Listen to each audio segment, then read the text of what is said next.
Hey guys, welcome back to the channel. So behind me I have a 2009 Hyundai Sonata, and this thing came in for a brake job because the calipers had locked up, and you'll see in other videos there was a variety of things going on with this particular car. But in the process of all that, I've inspected it and I found a lower ball joint to be bad. So what I'm going to do is go ahead and replace the lower ball joint and show you guys how to do that on a Hyundai Sonata. Now before we begin, if you guys haven't subscribed down below, please go ahead and subscribe to the channel because it definitely helps me grow, guys. So with that said, let's go ahead and begin on the repair for this lower ball joint. Alright guys, so we have the car up in the air and you can see that our lower ball joint is right here. Now this ball joint has a lot of play. When the tire is on there, you can actually move it and make it knock. You can hear it quite distinctively.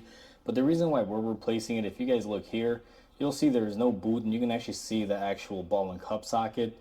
What happened to this car, if you guys follow along on the videos, is a bad brake hose kept pressure on the caliper, which kept it applied, built up a lot of heat here, wound up burning up the wheel bearing and the ball joint, and you guys can see this thing is just destroyed. So what we're gonna do is go ahead and replace that today. And just to give you guys a little bit of a visual close-up, you guys can see this thing is beyond repair. It is totally gone. So to begin this process, we're going to be removing the cotter pin. And whoever installed this cotter pin last time, I don't know, they did this incorrectly, guys. I've never seen a cotter pin like this, so I'm not sure who worked on this prior. I know this car has been coming to me now. I know this customer personally, but they also do have a family member that is a alley style mechanic, and you know, maybe they worked on it last. I'm not exactly sure. But either way, we have to replace this ball joint. So the cotter pin is out of the way. Grab your 22mm and take off the lower ball joint bolt. And I find these come off pretty easy. They don't really fight you a whole lot. They should just come off. Now, once you get to that point, you will see we got lucky. Ours popped up. Sometimes they don't like to pop up, and what we're gonna have to do is come in here and separate it by either hitting it or using some sort of separator. But either way, ours came off. And we're just gonna go ahead and lift it up and push it to the side. Now, to show you guys how bad this joint is, you guys maybe can hear this. You guys can see this thing is destroyed. Now, Hyundai uses a unconventional method. You'll notice there's a 17mm here, and on the other side there is another 17mm. And I'm gonna go ahead and grab the new part and kind of show you guys how they choose to do this. I absolutely love it. Makes it really easy, but I also do think it's a weak spot. But this is your new ball joint.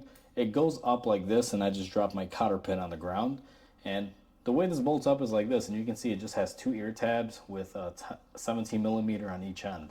So in order to get the rest of this off is actually quite simple. We're going to grab our gun with our 17mm, and we are just going to be removing the two bolts.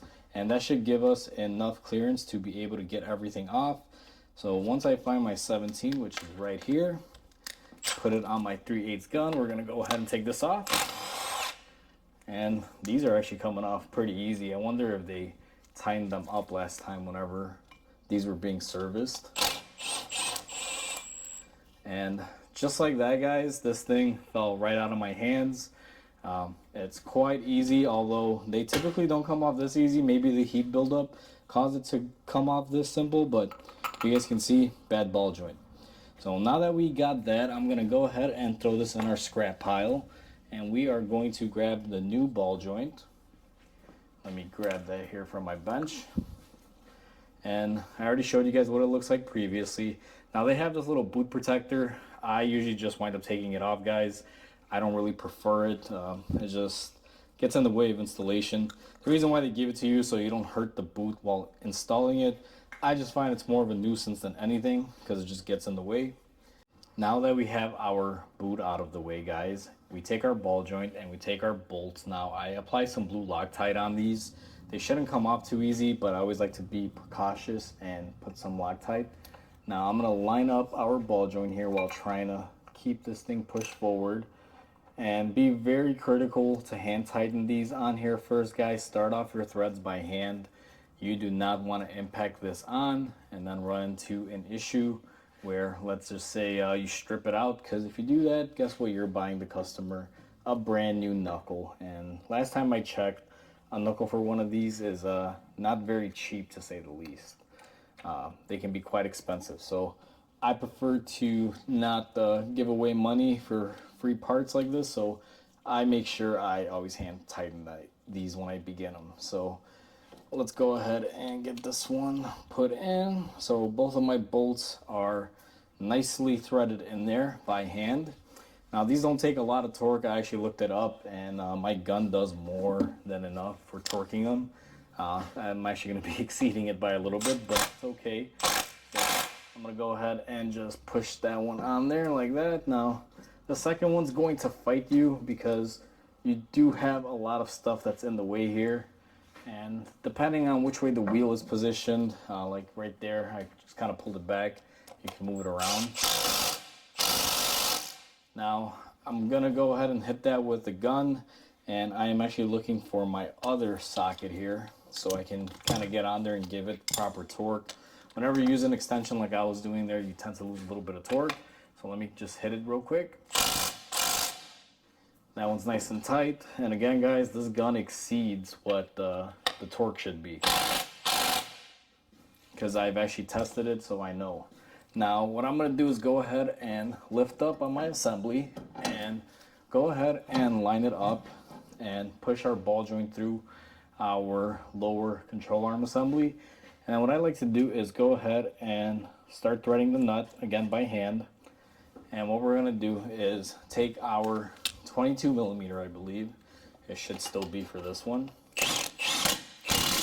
and just go ahead and tighten up our lower bolt. Now I'm trying to position this where I can see the castle nut,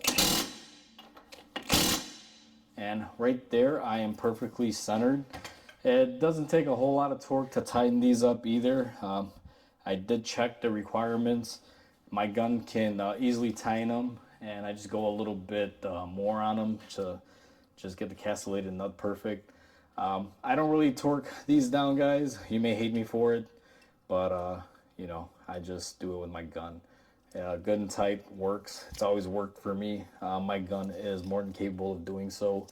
And if your mechanics are telling you we're sitting there torquing lower ball joints, they're probably lying to you.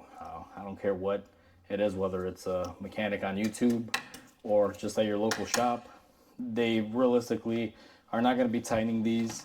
Off camera, they say they tighten them, but they're just usually just gunning them on. However, I just use a gun. No need to lie or hide it. I'm sure a lot of you are not going to have torque specs, so you're just going to make it hand tight anyway, which is going to be a lot less tight than what my gun does.